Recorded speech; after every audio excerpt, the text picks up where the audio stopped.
The next part of the project in terms of preparation was washing Geb. He was very dirty. I still suspect there's some spiders up his legs. I've given him a modesty blankie just in case there are sensitivities in terms of a bare bum. Oh. And something to test it with. So I'm going to be using mostly these, well, a lot of vitreous tiles, some flat backs, mirror, and bling and all sorts of stuff. But these will be a great test to see if my favourite adhesive works. Because I'm very lazy, I don't want to do cement-based adhesive treatment with. Now the reason I picked this one, for a couple of reasons, is waterproof seal, outside, inside, good on boats, pools, so it's non-toxic.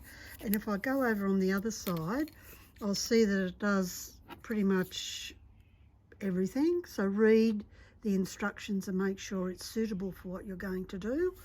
And the other thing I like about it is that it's got a bit of a guarantee that goes with it.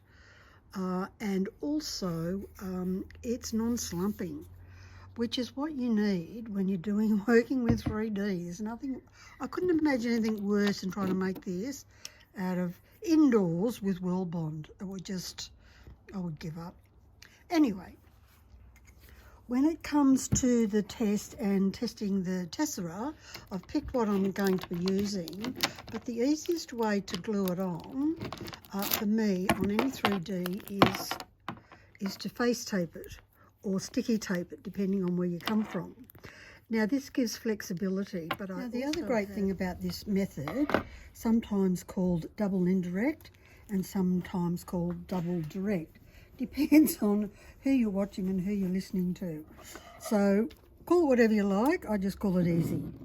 I do like to cut little bits through things like curves, especially on things that go around, to get the best glue. Oops. Which means I can do this, and you're going to, some of you will go, oh my God, I wish I knew about this a million years ago. It would make my life so much easier. So we'll just pop a little bit of glue, well, big bit.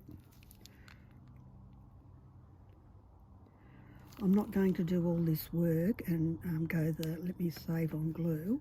I'd rather pick off the excess than have it fall off during grouting or something equally difficult, and then just pat it in place. Oh my God, I can hear you all now. And then the next round, and you can see I can just make sure it's sitting as it should be sitting. This is going to need another little cut because this is in the, dare I say, cheek, the cute little cheek. So it's quite a little curve here.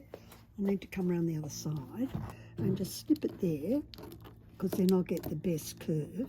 And we don't want to waste the curves on this beautiful, which will be like a tree fern, the unfolding leaf of a fern.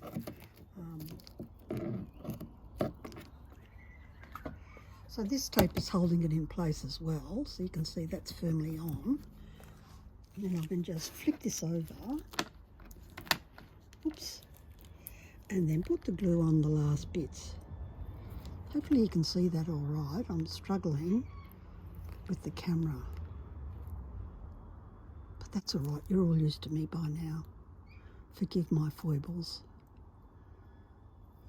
And then here, and I want good coverage all the way out to the edge, because we don't want grout to bleed underneath our mirror, because cement will discolour the bottom of your mirror. But if you have it covered in good glue, no probs.